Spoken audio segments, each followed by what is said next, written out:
Arcaders, it's Ubernerd527 here once again with the Pokémon Rewind Podcast. This is the podcast where we're going over episode by episode of the Pokemon anime through random story arcs. We pick a story arc, we go through the episodes. Now the current story arc we are in is the Orange Island story arc. And we're going through a very kind of interesting episode today. Very different from what we're used to, so we'll get into that in a moment. But first, I want to introduce my co-host for this episode. Yes, I have a co-host this episode. And of course, that would be my partner in crime, my Meowth to his James, I guess. Right? Is that right? I guess that would be accurate, right? Right? Yeah. That would pretty much be the best act. Yeah, that would be the best comparison. Yep. Okay. Absolutely. And then, of course, hey, why not? That is, of course, is Danny the Ultrasonics player. Say hello to the people, Danny. Hey, how's it going, Arcaders? I'm so happy that you're here because we have a lot to discuss today. But we'll get into that in a moment.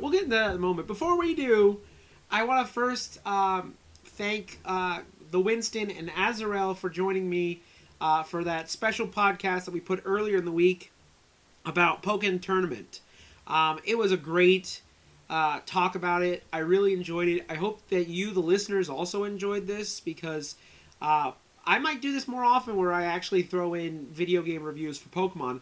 I figure since this is a Pokemon podcast, why not? You know, what do you think? Yep. Yeah, I say that's the best way to go. Right, and of course I'm not gonna really like review every single Pokemon game that comes out, but I think I'll definitely review some of the more popular titles or the more hype titles. I think probably the next one will probably be Sun and Moon because I'll be getting those for the holidays. So we'll find out. We'll find out what happens, and we've got a big year this year. This is still the 20th anniversary. We've still got things happening, so who knows? We might do a lot more of these special podcasts throughout the year. So keep tuned to it. And I hope you guys enjoyed it. All right. So let's get into this episode today. And the episode, of course, is episode 15 of the Orange Island story arc. We'll go through the title here in a moment. But this episode is very unique because it's mainly about Team Rocket. Now, Danny the Ultrasonic player, why don't you go over our usual fun facts for every episode real quick?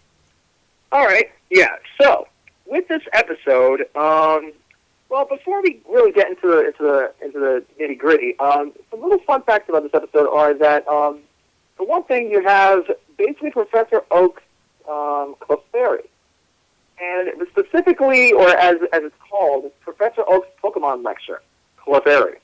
And the reason why, of course, Clefairy obviously being the Pokemon of choice to talk about. Now, basically with this one, it seems that Oak talks about how Clefairy has many riddles, and that its metronome attack is quite strong. And so Oak pretty much tells Clefairy to use metronome, causing a spoon to fall and hit Oak on his head. Then after that, a bunch of spoons fall and cover Oak. And plus, in addition to that, as we're going to be talking about, this is actually one of the very few episodes outside of Pokemon Chronicles where neither Ash or his pals play any kind of significant role. And in addition to that, this is the second episode where Meowth is the main character, with the first one being another episode from another season that we'll one day get to. But still, this one and, of course, another one, chronologically, pretty much are the only two episodes that really go in depth into Meowth, or at least as in depth as an episode can get, character-wise. In addition to that, you have, in the opening scene, Meowth is seen holding clams, but not necessarily a shelter, but just a regular, typical, everyday clam, which was pretty interesting. Yeah, it's something that we've been talking about a lot lately, especially with the fish and other animals were just like, wait, this is the Pokemon world. Why are there regular animals? Yeah, it's one of those things where more than likely the creators probably just went ahead and just decided to go with cartoon logic. But hey, why not, right? Why not? Exactly. So, also, in the episode, Team Rocket uses an interesting choice of motto, which is not your typical one, but we'll get into that in the discussion. And another little side note, and for anybody who has this collection set, this episode is actually featured on Volume 11, Meowth, from Viz Media's Pokemon All-Star series. So if any fans out there happen to have that specific volume, well, there you go. That's pretty much it on the little fun facts. So not really very much, but still, pretty interesting stuff. Right. And like always, this is the 96th episode of the Pokemon anime, and it first broadcast in America on March 25th, 2000. So, in case you guys we always like to put in what the episode number was.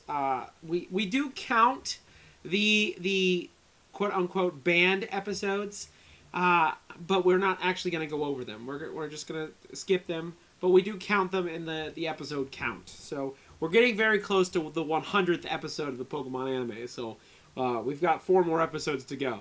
So we'll get there eventually, right? Big time. All right, now. Usually what I like to do when we do these fun facts is I'll go over some fun facts about the episode, like Danny. Thank you for doing that. That was really cool. I like a lot of those facts that you gave us. And I also, if I can't find a lot of fun facts about the episode, I'll find out some fun facts about the specific Pokemon that is featured in this episode. Now, this episode features, of course, Meowth. But instead of doing that, I decided to do something a little bit different. And that is, we're going to talk a little bit about Team Rocket in this episode. We're going to have a little discussment before we actually talk about the actual episode. And so before we get started, of course, if I'm going to talk about Team Rocket, there's one thing we always have to do. Jesse, James, and Meowth have to introduce themselves. So, of course, I called them up, and they decided to record them doing their motto. Of course, I had to pay them a lot of money to do so. Yeah, sorry about that. I took some out of Danny's paycheck. Sorry, Danny. Yeah, well, got to do what we got to do, So here we go.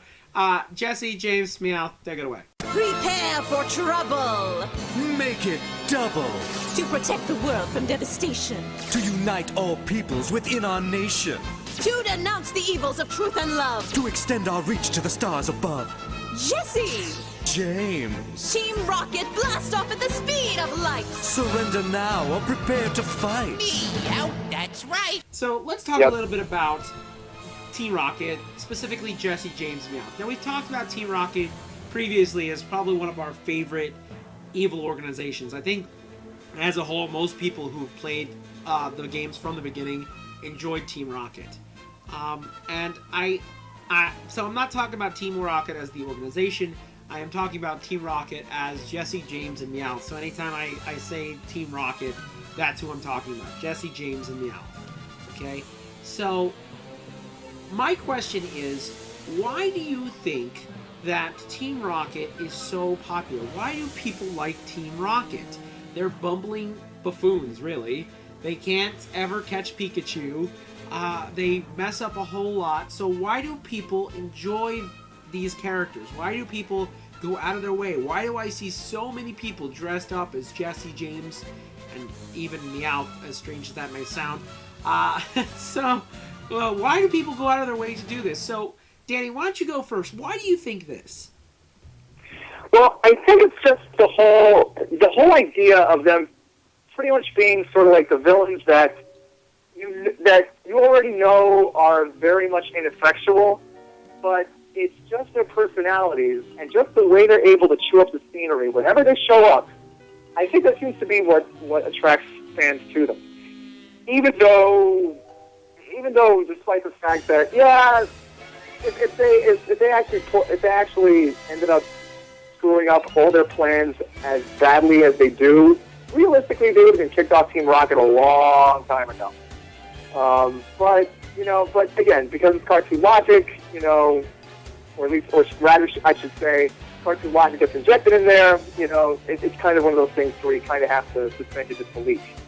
But I think it's also, and I think you had basically had mentioned this. They basically have this sort of like Boris and Natasha type vibe, and you're right, they really do, because it's sort of like for those of you who either have remember seeing Rocky and Bullwinkle, and by that I mean the cartoon, not a certain film, even though that film was fun, but still, the actual series, or to anybody who may have spotted, any reruns of these, in some way, shape, or form. Boris and Natasha are sort of these villains that, more often than not, their plans don't even pan out at all. But it's the fact that they still keep at it. They still try to do whatever nefarious scheme they try to come up with, however out there it may be. And they too have this ability to just chew the scenery up whenever they're there. And I think between all those things, and just having that same kind of vibe, and being able to just banter off of each other, it makes the fans hungry for more. Even though we already know that they're pretty much going to end up getting their butts kicked again and getting sent blasting off to someplace else again. I guess again it really comes down to just that whole Boris and Natasha type vibe.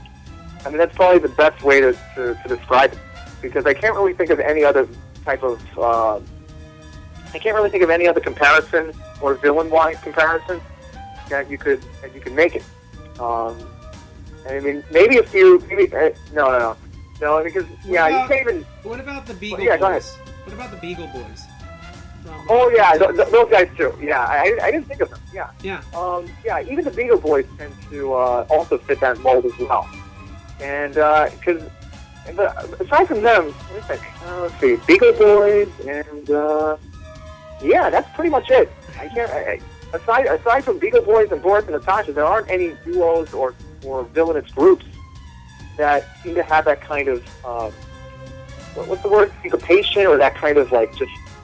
Again, being able to just banter off of each other in a way to where, even if they drive each other up a wall, and goodness knows, I've seen enough episodes to know that they do, they still will pull together for the other, no matter what. Right. Now they kind of have a heart too. They're villains, but they have like rules. They don't mind stealing other people's Pokemon, yet they don't really want to hurt Pokemon all that badly. No. I mean, they don't mind hurting Pokemon, but they don't want to like kill them or anything, to the point where they're like dead or anything like that. No, you're right. They don't. They have a family mentality. I feel that they care for the Pokemon that are part of their family, and they don't really care too much about Pokemon that aren't a part of their family. So they have a very family mentality, and they have a very family feel to them. I just, a lot of times though, and I've said this before and plenty of our podcasts previously, is there's a lot of episodes of this anime that I really feel that they're just shoehorned into the story just because people like them. Not necessarily because they're needed, but just because they like them. That people like them and they expect to see them in there. Now, there are actually a few of the Pokemon movies where they're not actually anywhere near anybody. And in fact, there's one of the black and white movies, you don't actually see Team Rocket at all until you actually see them at the very beginning, but they don't have any dialogue. They don't talk. Yeah. They're just in the background, disguised. They kind of look like super spies, but that's it. They don't say anything. They just appear in the background, and that's it. So for me, I just don't understand a lot of times why they are so appealing as characters, because again, it's formulaic. They're always blasting off. They very rarely ever win, and if they do win, they either lose somehow or something like that. The only time I think I could ever say that I did enjoy Team Rocket was in the black and white storyline, and I've said this before, but they were a credible threat in black and white. And you very rarely, if ever, saw them interact with Ash. They went off on their own. They kind of did their own thing. They were almost like super spies, like secret agents for a long time, and didn't really, if ever, interact with Ash. And a lot of times, if they did mess up a plan, it either worked out in their favor or something else. And they built up to this humongous story arc at the near the very middle of Black and White. And again, I won't give this away because I'm really thinking about going to Black and White next with the podcast. It's this huge story arc with them, and then they come back and they're back to their old bumbling, idiocy that they were before. And it's mainly because a lot of people actually complained about Jesse and James being this credible threat. That they didn't want them to be, they didn't want to be a credible threat. They wanted them to be bumbling idiots. So I don't know exactly why that makes them so appealing. I guess one of the things that I thought about was that, we know more about Jesse, James, and Meowth than we know about Ash. We don't know very much about Ash's backstory. We know very little. We know that he loves Pokemon. We know that he loves Pokemon battling. We don't even know who his father is. So it would be... I think that's probably another reason why Meowth, Jesse, and James are so popular as characters, is because we actually know a lot about them. We know where they came from. We know Jesse... we know Jesse's mom was actually part of Team Rocket before Jesse was. We know that James was a spoiled rich kid and decided that he wanted to get rich on his own. He didn't want to be spoon-fed being rich. We know Meowth taught himself to talk and walk like a human to impress a girl Meowth, and it very sadly backfired in his face. We know all this about those three, but we don't know anything about Ash. We don't know where Pikachu came from. Other than the fact that he was Oak's Pokemon until he gave him away to Ash. So, we don't know much about, Ash and Pikachu. We know a little bit about a lot of the companions that he travels with. We know about Brock. We know about Misty. We know about Dawn. We know about May and Max. We know about Iris and about Silent. We know about, we even know more about Serena and Clement and Bonnie than we do about Ash. I just don't, I think that's probably part of it. What do you think? It's... See, I really don't get it when parents start complaining about villains or about changing certain comedic villain characters and making them more villainous or more of a credible threat. Mm-hmm. See, I never really understood that. But then again, it's no different than.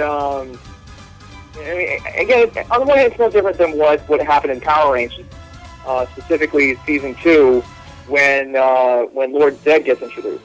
Right. And when the character was first introduced, he was all sorts of threatening. He was not some comedic villain. That was done much later on, but only because parents had complained that it was too dark. Uh-huh. And it's one of those things where you kind of, because the thing is, and I say this respectfully, but honestly, I think some parents are just a little too paranoid. Right.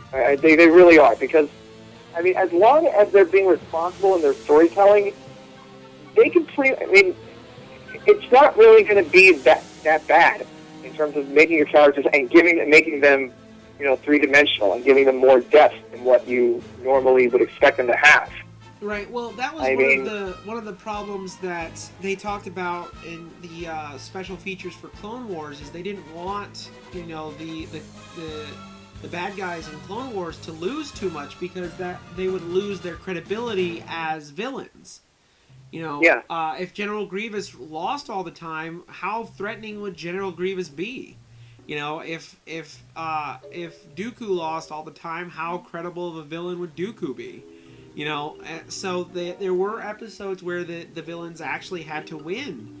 And, heck, even since we're talking about Star Wars, even the Empire had to win, and that's why Empire Strikes Back is a very dark story, is because we have to make the Empire win so that when we get into Return of the Jedi, we are a little bit concerned for our characters.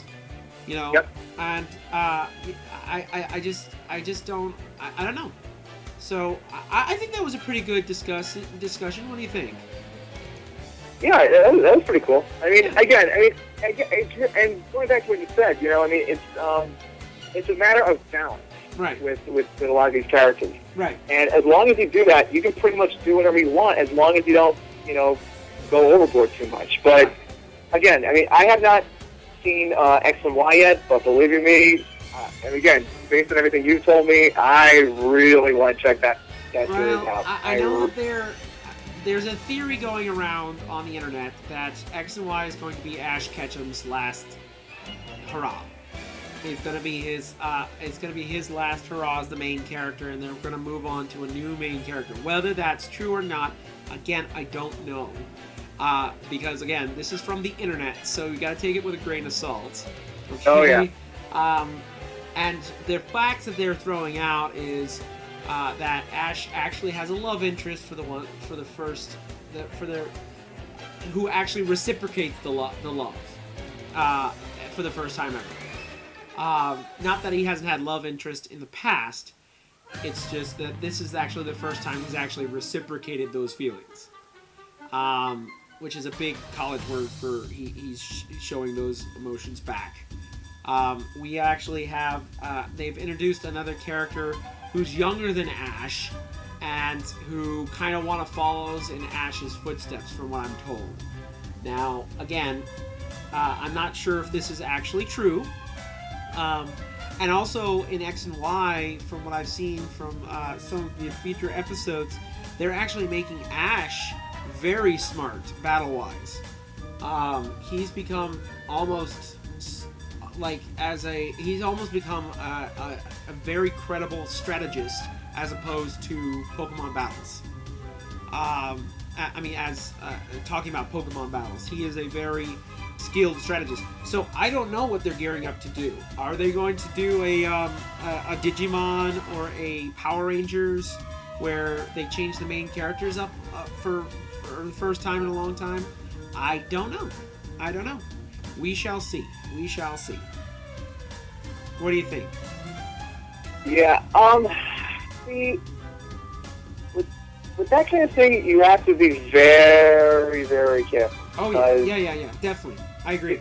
Because this isn't like, say, because when it comes to transitioning or even going so far as to create, a sort of, passing the baton or a bit of a legacy, or having a legacy character pick up the slack, you've got to be very, very careful with how you do that. Well, do you think it's about time? Do you think that this is well overdue, or do you think that this is too little, too late?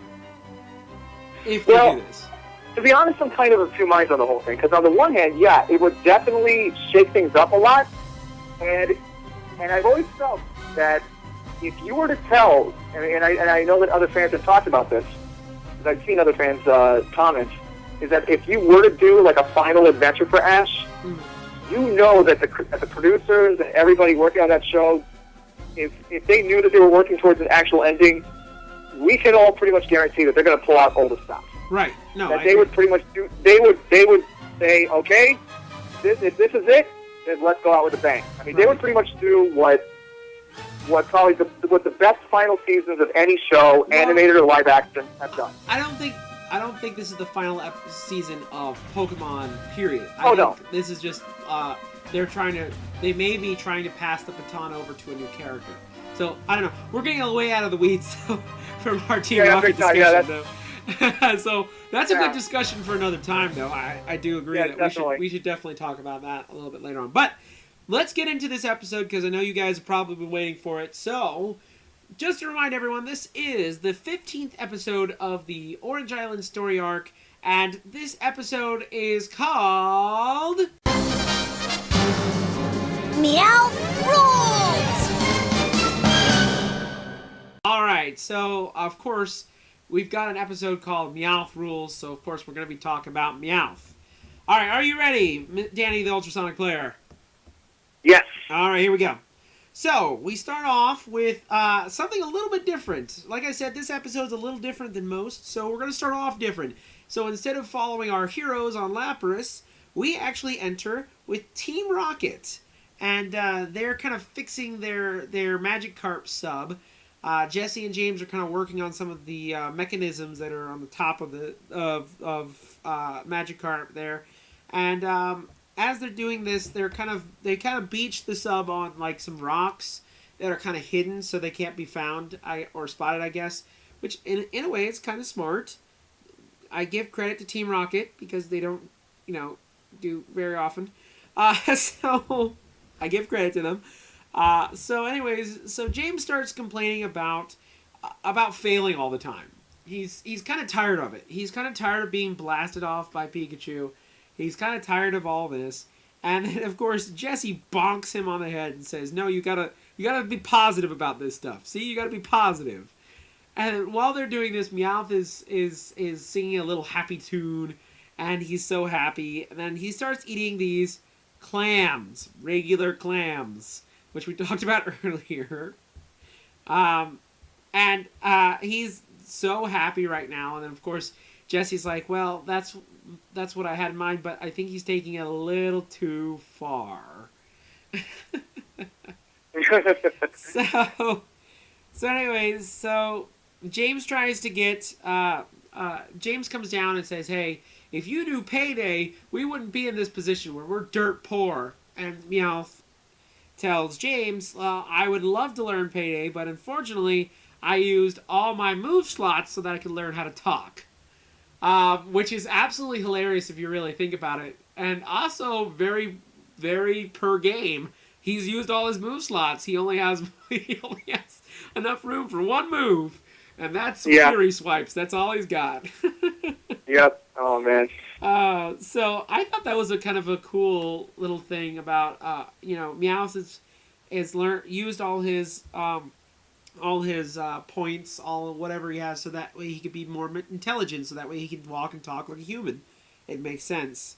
So, as they're talking to Meowth and trying to get him to do Payday, Jesse hears a coin noise out of James and gets angry, grabs James by the foot, and swings him around.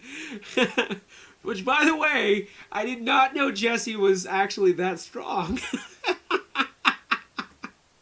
Wow. Yeah. I mean, I guess she can pull off feats of strength when she wants to. So swings him around, and out of his shirt comes a bottle cap, a gold bottle cap. And this is where we find out that James actually collects bottle caps. He's a bottle cap collector, which I thought was actually kind of a fun little thing that they put in the story, that he actually collects bottle caps. And actually, this continues to go on from here on forward, that he's a bottle cap collector. He collects bottle caps. He has several stashes of bottle caps all over the place. You find out later on, when you get into Diamond and Pearl, that they have a summer home in Sinnoh, and he actually has some of his bottle caps there as well. As well as other things. So, this bottle cap thing has kept going, and probably still even to today is continuing. So we find out that he's a bottle cap collector, and as they're kind of nagging on James for being this bottle cap collector, they then see Ash and company riding on Lapras and going towards another island. Now, this is very late at night, and Ash and company are very tired and want to try to find an island with a Pokemon Center so they can get some rest. Because in the anime world, you can actually lodge in a Pokemon Center if you're a Pokemon trainer. Makes sense, right? Yep. Absolutely. So, I thought that was pretty cool that they actually lodge in the Pokemon Center. Is not just a hospital, but it's a lodging place for trainers for free. That's pretty cool. Now, how do these Pokemon Centers run? Are they run by the government or something, or what? See, that is something I kind of never really thought too much about. But I guess if you're going to have, kids and teenagers running around collecting Pokemon, then I guess there would have to be some kind of, some kind of place, something put in place, or at least something that's not a hotel, but something like that for trainers to stop by and get some R&R Right. while they're on their journey. And also, usual Pokemon trainers have a little battlefield in the back, so that way they can you do Pokemon battles, and they give free healthcare, apparently. Yeah. For Pokemon, I don't know about well, sometimes they do for humans too, because there's been some times where Nurse Joy had to take care of humans and Pokemon. So this is all very interesting. Again, this is another talk for another time about Pokemon stores and how this world works. Anyways, so Ash and company are looking around for a place to land, and they see some lights coming in the water that are in the water coming towards them. Now, this kind of reminded me of one of my favorite movies of all time, which is 20,000 Leagues Under the Sea. Have you ever seen that movie? Yeah. This is very reminiscent of that, which I kind of thought was funny. But it's not the Nautilus that's coming out of the water. It's, of course, Team Rocket, which, of course, they do their usual motto, which you just heard early in the podcast. And they do kind of a nighttime version of this. Kind of a late-at-night, kind of rhyming version of their motto. So, after Team Rocket does their motto, they then their sub starts to sink. I guess they just didn't finish fixing their sub at all, because now they're sinking in the water. Yeah, now they're sinking in the water. And it's just like, oh crap, we're sinking. And so Ash is like, well, I hate to do this, but okay. So he pulls out his Squirtle and tells Squirtle to use Water Gun, which then blasts off Jesse and James. But Meowth somehow doesn't get hit by the Water Gun and hides behind the top of the Meowth sub. And then, of course, Squirtle jumps on the top there, and even though Meowth kind of pleads with Squirtle not to do anything, Squirtle then shoots Meowth with a Water Gun, blasting him off without Jesse and James at his side. Because usually they're all together. This time, they're going to go separate. Now, Meowth goes way farther than Jesse and James does. And as we're doing this, we go into as Meowth is flying off, we go into an island where people are worshiping a giant golden statue of a Meowth. And they're bowing to it, and they're getting ready for this ceremony, and they're talking about how they're looking for the great Meowth of bounty that is going to come and give them wealth, and fulfill a prophecy that has been foretold to them by their elders. And lo and behold, who comes crashing into this island? Of course, But Meowth. Meowth comes crashing right in there, and lands almost perfectly on the island, and gets found, which is also another kind of E.T. moment, I thought, with the Islanders with their flashlights. The Islanders find Meowth on the island, and they grab him. They put him on top of a little hammock thing, and then they bring him to where the statue is. And at first, Meowth thinks he's in trouble. That he thinks that he's been caught, and that he's in trouble. But then, he's kind of saying that, oh, what have I done? I'm in trouble now. I'm in deep. And the village leaders are kind of like making chats about what's going on. Well, is this the actual Meowth that we're looking for? We don't know. And Meowth, then, of course, they offer Meowth this food. Meowth goes, oh, I'm sorry, I don't have any money. I can pay you back on Thursday. And then all of a sudden, everyone gasps because, of course, Pokemon don't talk. But Meowth does. So this scares the villagers a little bit, and the leaders of the village are kind of like, prophecy said nothing about Meowth talking. And the elder villager is like, well, maybe that's a sign. Maybe that's a sign that this is the Meowth we're looking for, because he has these special abilities. He can actually talk English or Japanese, depending on where you're listening to this. So they decide, at first Meowth is like, crap, I shouldn't have said anything. I should have kept my mouth closed. And the villagers are kind of discussing, and finally they start bowing to Meowth as he's trying to run away. Well, as he sees these people bowing to him, he's like, maybe I should take full advantage of this situation. And so, of course, he does. So, the next morning, or at least that's what we feel is the next morning, Meowth is being basically pampered. He's getting all this food for free, which he's scarfing down like crazy. And then he gets a little angry because he's still hungry. And so he calls the village leader and asks for meatballs. Why meatballs? We don't know. But he wants meatballs. Why would Meowth want meatballs? Because I guess they're like who knows? Meatballs. I mean, well, but then again, he does kind of talk with a little bit of a New York accent. But yeah, I don't know. I mean, who knows? All right, and then of course the weirdest one out of all the requests that Meowth has is he calls for some entertainment, which a lot of hula girls come out and start dancing for him. And two of the girls go up on the stage where Meowth is, and they give him a kiss, which makes Meowth do a traditional kind of cartoon melt after being kissed kind of scene, which is kind of funny in a way. So then we go to Meowth, who's now sitting on top of kind of a cliff, and he's playing his little guitar there, and he's singing a song very badly. And at first he kind of wishes that, Jesse and James were with him, because he's like really happy right now. He's being pampered. He's, people are paying attention to him. He's actually enjoying himself. But he kind of misses Jesse and James and kind of wants them to kind of share in his happiness. Right?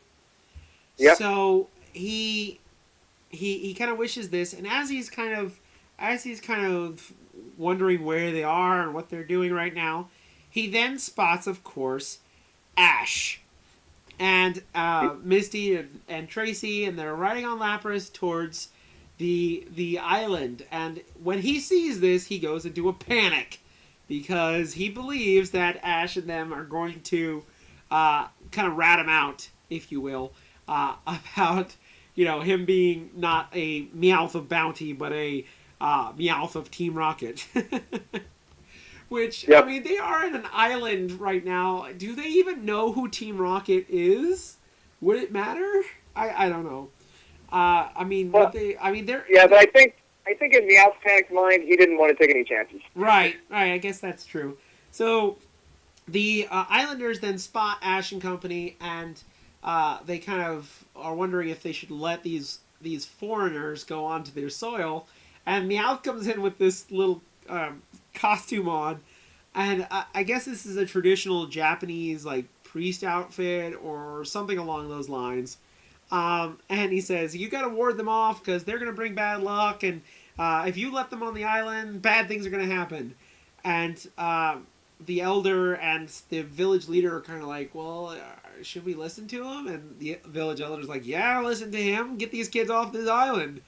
And so Ash and them land on the island, and they're kind of walking around for a little bit.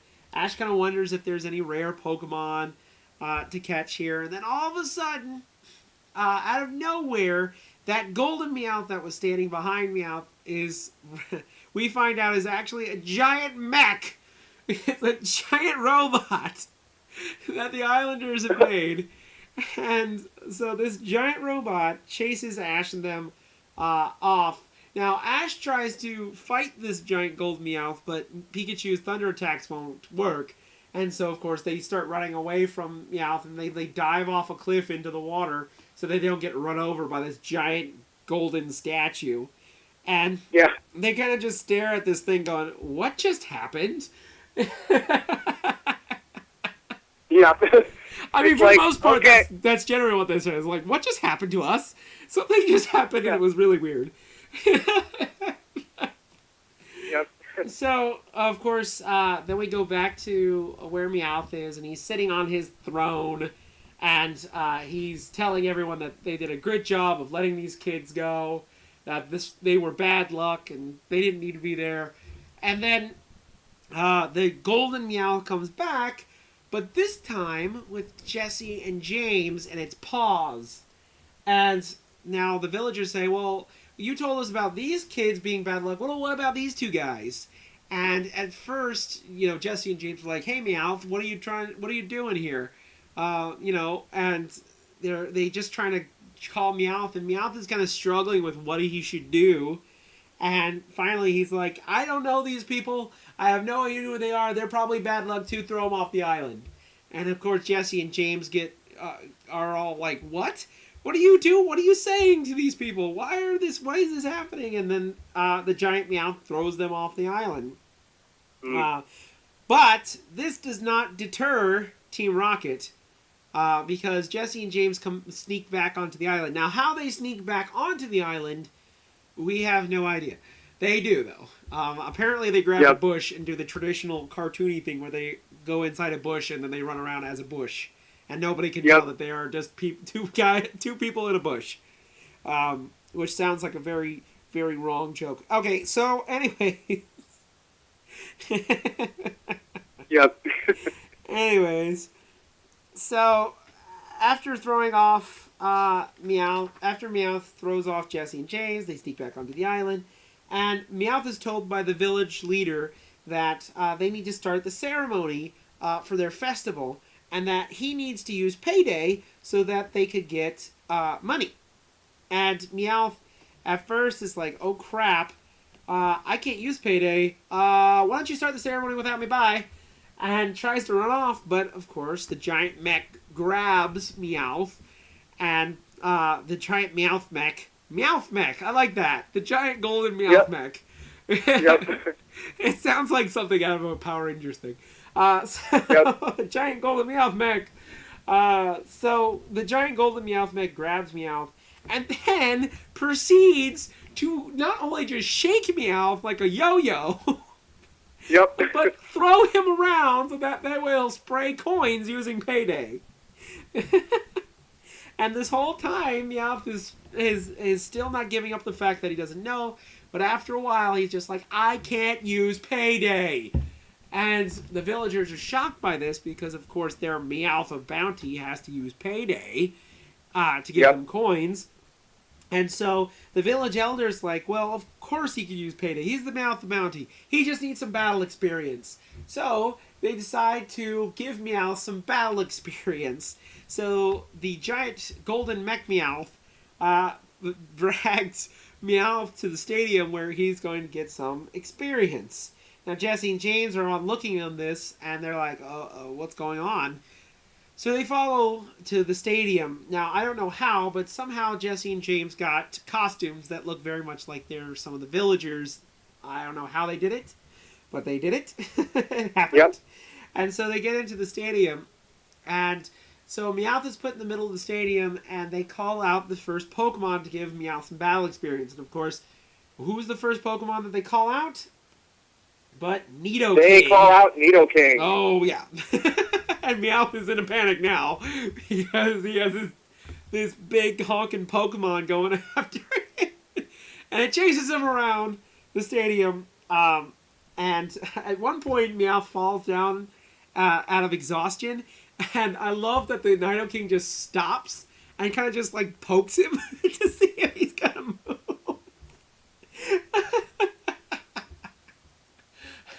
I kind of think that maybe Nidoking was actually having fun chasing him around. Yeah, I'm going to take against and say yeah. I think it more had fun just chasing him than actually fighting him.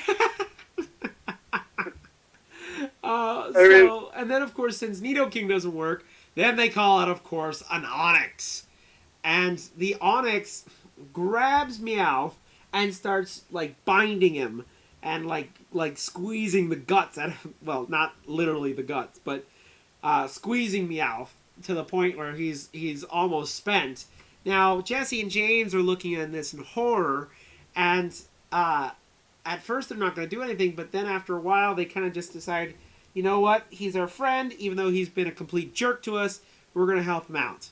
So they disappear, and Meowth is about at the end of his rope.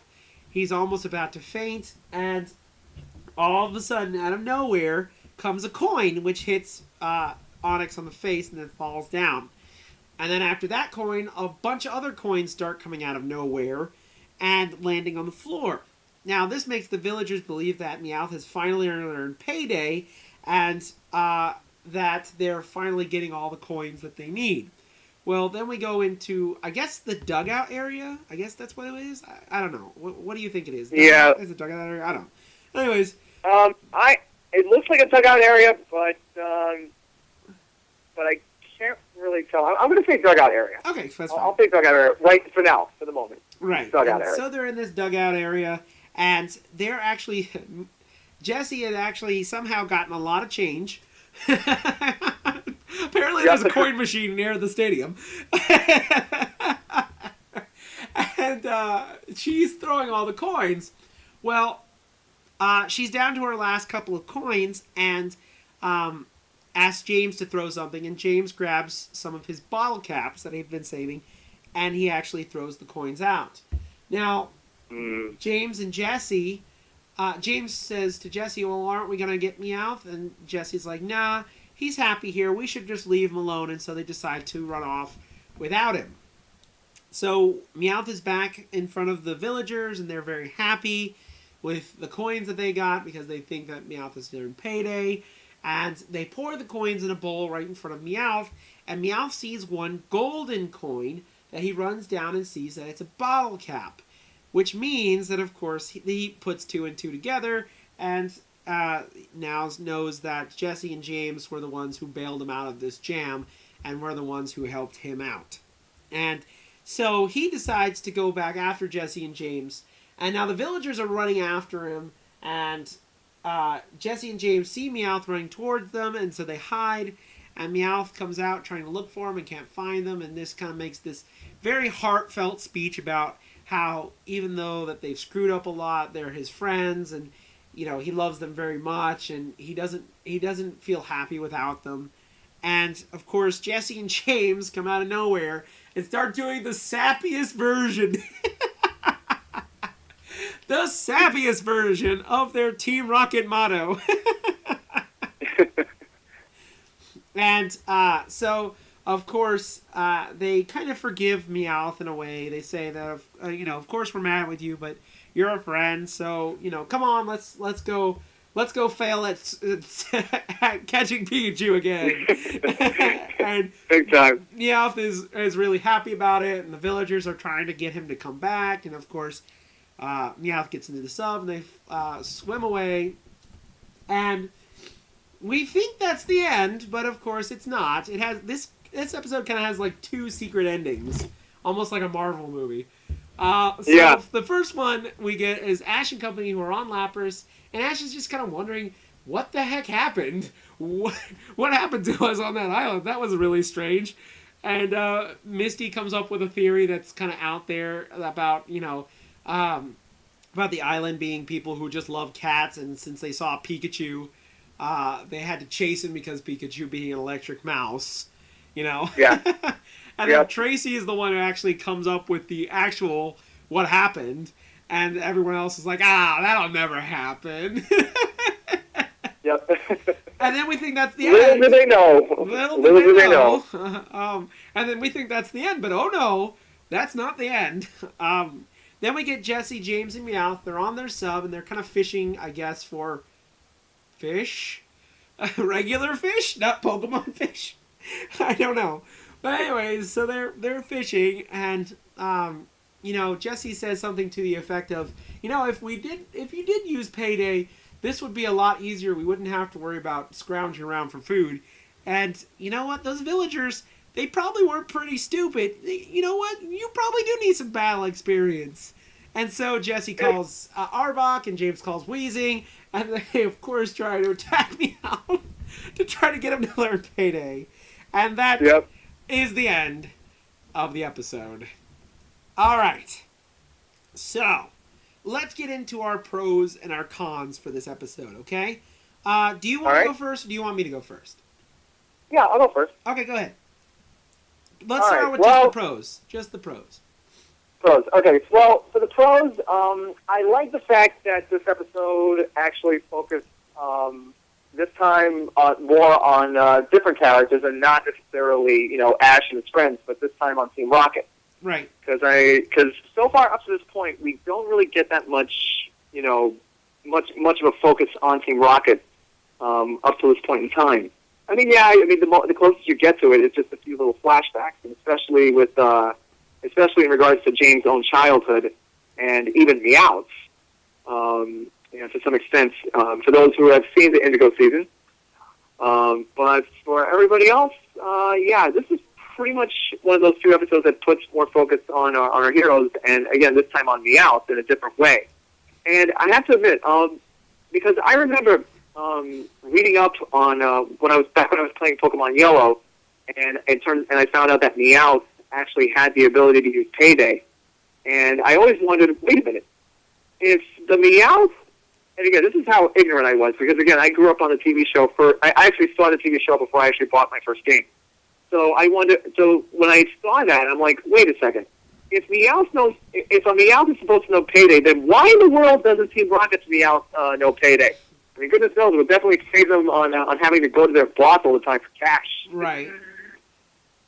But of course we find out that, the reason why Meowth can't do Payday is because, again, of all the time and effort he spent into, learning how to talk and everything else, that pretty much put a damper on things. Right. So, and just the fact that for once we actually got a chance to see, Meowth actually be genuinely happy, because not that he isn't, but this is one of the few times where he's actually a little bit more relaxed and a little bit more kind of, Not so maniacal. I don't know, what's the word? Happy? I guess laissez-faire, or just be more, the point that a character gets when he or she is, at a point where they can relax and not have to, metaphorically look over their shoulder and wonder who's going to come over and mess up my day now, that kind of thing. Right. And another thing I liked, too, was the fact that even though, despite how he treats Jesse and James and everything else, you really get a chance to see the Team Rocket, through the thick and the thin, they still care about their pal Meowth. They really do. As annoying as he can be, and there's no question that he had to have driven them up a wall with this episode over how he treated them, but despite that, they still came through for him when it counted the most. And that really says a lot about how that there is a genuine friendship there. And, and it's one of those things where really, and even Meowth realizes this at the end. He realizes that as comfortable as he is, and as as relaxed as he is, he is missing something, and he's missing that thing, and it's the thing that he has with his two pals, Jesse and James. Right. So, because as much as he loves the adulation and everything else, it's just not the same without his friends, without Jesse and James, and he was right. He really was. He missed them a lot, and he ultimately realized, what, great as this is, I want to be with my friends. Mm-hmm. And so that I liked. That I really liked. Okay.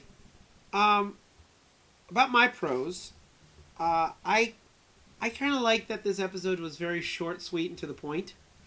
They didn't really beat too much around the bush. It was really just, here you go, here's this episode. I did also like that it was a little bit more fun and a little bit away from their normal formula. I like that they just took a few minutes to kind of show that Team Rocket has this friendship. Even though that they're the villains of the story, we see that they have a genuine heart for each other. Again, it's that family mentality that they have. I kind of liked that. I kind of liked that they took this time and they decided to do something that wasn't the same formula. And even to a lesser extent, they tried to show a different viewpoint, which is also kind of neat. Now, this is the second episode that Meowth has been the main character. Now, I actually believe that Meowth, out of the three of them, Meowth is the more interesting of the three. Yeah. And to see Meowth kind of be the forefront of another episode is kind of interesting. And we probably won't see that again for a while, but it was still quite interesting to see. And we get our human Pokemon love fest again, which was weird again. Meowth falling in love with human women, which was weird, but we'll skip over that. But okay, let's get into our cons now. Okay, what didn't you like about this episode? Well, I guess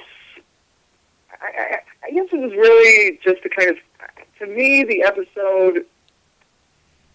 This is one episode that both back then and now, it just wasn't really like the kind of episode I would want to watch.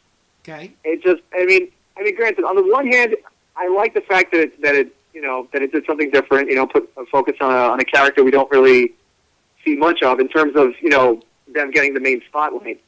But it's just not really an episode that I would want to sit down and watch. I mean, it's just not really. It doesn't have that kind of level of fun that you normally would expect with a Pokemon episode. And to me, this would definitely be one episode that I can definitely call a throwaway one. Yes, definitely. Because it just doesn't seem to add. This one to me just doesn't really add on. I mean, I'm pretty tolerant of the other episodes that we had discussed before, but this one definitely was just like, no thanks, I'll pass. Right. It was that kind of thing. Both right. back then when I first saw it and looking at it now, it just, that episode, no. I mean, it's not really my episode to watch. I totally agree. I believe that this is another one of those throwaway episodes that really we don't. There's no reason for this episode in the story arc for Orange Island. There is no reason for this episode. It doesn't further anything. If anything, it just shows that Team Rocket has a friendship. That's it. But we can get that already from other different episodes. And the fact that they stay together even though they get blasted off so many freaking times. But other than that, we don't really need this episode as part of the Orange Island story arc. This is another one of those episodes. If you were marathoning this story arc, it wouldn't be very important to this whole thing. It would be one of those episodes you may even want to skip because you just want to continue on with this actual story. Yep. So yeah, I totally agree with that. Okay, anything else about this episode you want to talk about? Let's see. Let's see if I'm forgetting anything. Actually, let me see. Well, there's actually, no, not really. I mean, that was pretty much, one little tidbit that I found out, that it turns out that in this episode, actually throughout all this episode, Misty and one of the characters whose name I can't really pronounce, Mikoso or Mikusu, right? They refer to Meowth as a cat-type Pokemon. Oh, yeah. Interesting. And I don't know if that was kind of like in the same category as, Pikachu being, lightning bows, but, Right. But yeah, other than that, not really much else. I mean, that's pretty much it on my end. Okay. I mean, like I said, it's an episode that if you miss it, you don't really miss much. Right. Or in fact, you don't really miss anything. Right. All right. Except though, for the first time on the show, not in the games, because obviously by this point everyone knows Meowth's little ability, which is Payday. Right. And of course, for those who know, if you have Meowth use Payday, when you win the battle, you actually gain a little extra money. Yep. And if you actually, and that doesn't just apply if you have a Meowth, that also applies to you if you beat a trainer or whoever, in a Pokemon battle. That applies as well. So not only do you get the regular money from the Pokemon battles you fight against other trainers, but you gain a little extra as well. Yeah. Which could really come in handy if you're trying to, buy any new items and stuff. It's true. Are you playing the digital versions? You're playing yellow, aren't you? Yeah, I'm playing yellow, and I still got my eye on. Yeah, and I still got my eye on Soul Silver. So, and that's another thing I like. Just to switch gears a little bit, back when I played Silver, what I really liked about it is that when you have Meowth with you, and whenever you got a call on your Pokegear from other trainers saying, okay, want to battle, it's not going to be repeated the last time, that kind of thing. That can really come in handy because once you figure out, and again, anybody who's played Silver, you know what I'm talking about. When you figure out which Pokemon trainer you fight against via phone call, first they call you and then you got to go to them. But once they get a hold of you and you figure out which Pokemon trainer battle will give you the most money, and you bring the outs with you, and you have them use Payday, believe you me, you're going to find yourself racking up a lot of dough real quick. That's one thing I found out. Awesome. Of course, I found that out. Of course, when I played Yellow on my original GV, I found that out because that's when I actually caught Meowth. I didn't catch Meowth in Silver. I hadn't gotten that far yet, but yeah, it really can come in handy, and it'd be pretty interesting to see what Payday would be like on the show. But I guess if we see it, we'll find out later on. Yeah, definitely. All right. Well then, before we get into what our next episode is, let's quickly go talk a little bit about how you can find us. We are part of the ArcadeArchives.com, the Arcade Archives Network, and both of us are creators on there. And if you would please go to the website, make sure you subscribe to us. There on the right-hand side of the screen, if you go to our website, there's a place where you can actually get alerts to when we put new posts up online. You can just type in your email address and you can get immediate alerts to let you know that we've got them. Also, we not only do we have this podcast, but we have other podcasts like Cartoon Connoisseur Theater, The Electric Circus, the Arcade Archives podcast, and other ones as well that we are coming up with. I know that me and Danny are both excited, and Raygun are excited for the Nintendo news, which will be coming soon. So get ready for that one. So please also, if you want to get a hold of us, we're on several different places. We are on Facebook, facebook.com/thearcadearchives, Arcade 1981 is actually as the Facebook page for the Arcade Archives. And you can also go to facebook.com/Tales from the Game Grid, and you can also follow us on that as well.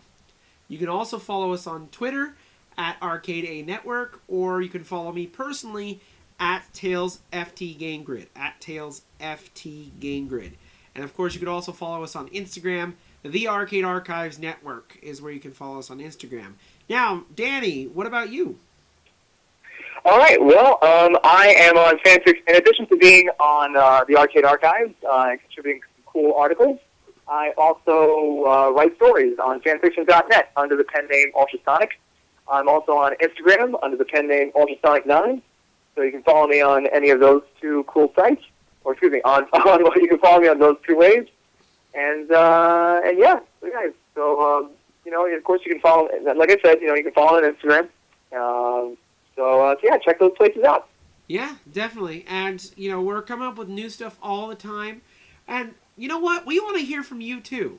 So if you're listening to this on YouTube or the Arcade Archives Network, we want you to comment. If you're on the Arcade Archives Network, if you didn't click on the post itself, on the top right corner there's a word bubble. Just click that. You can actually comment. Or if you clicked on the post itself, on the very bottom of the screen should be a little place for you to reply. And if you're listening to this on YouTube, please comment below as well. Make sure you do that as well. And also subscribe to the channel that you found this video on as well, because that's how we keep track and make sure that people are listening. We also want to know what you think about Team Rocket. So please let us know what you think about Team Rocket. And if you answer any of these, we will definitely read these out loud on the next podcast. So please make sure to answer, even following us on Twitter or Facebook, putting a post on there. You can even send us an email at thearcadearchives@gmail.com. Again, it's thearcadearchives@gmail.com. You can also email us. Woo! That was a lot. All right, so that's all the time we have for today. Our next episode, episode 16, is called Tracy Gets Bugged. And this episode is Ash and Company lands on an island full of bug-type Pokemon, much to Misty's dismay. And there they find an injured Scyther. Now, why is this Scyther injured? Why is he hurting? And why does he resent Tracy for catching him? Well, we'll find out in the next episode of Pokemon Rewind. So, from myself, and of course, Danny the Ultrasonic Player, we thank you very much for listening. Make sure you, if you're listening to us on iTunes, that you make sure you subscribe to the feed, and make sure that you leave a comment, because we want other people to find this podcast as well. Make sure you put stars on there, okay? Danny, do you want to say goodbye to the people real quick? Yep. So thanks for listening, everyone. And remember, keep playing with power because there are no limits. Best wishes, everyone. And here's a clip from the next episode, Tracy Gets Bugged. Okay, Venonat and Meryl. Go! Meryl, you really seem psyched, Tracy. I've been waiting to visit this island for a long time. I can't believe we're here. What's the matter? That was a Beedrill. And a big one. That was one of the reasons I'm so happy to finally be here, Misty. What? Murcott Island's famous for having tons of bug element Pokemon. Hey, what are we waiting for? Let's go catch them. Hey, aren't you coming, Misty? Oh, you two go ahead. I'll just stay here and work on my tan. You must be kidding me. If you just stay here, you'll hardly be able to watch any bug Pokemon. Oh, well, I guess you can't have everything. Misty's afraid of bug Pokemon. Huh? Oh, I get it. When it comes to bugs, Misty's a chicken. Ow! Who are you calling a chicken? Did I say chicken? I must have meant it's a good thing we have you here checking for bug types. Meryl.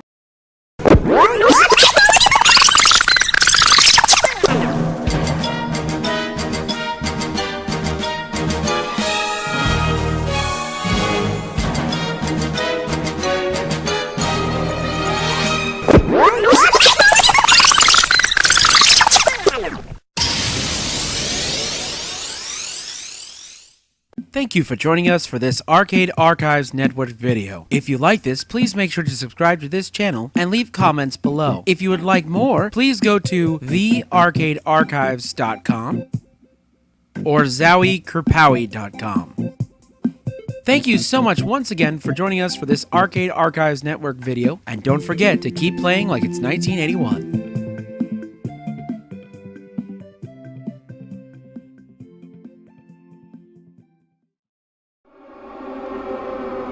Message from headquarters.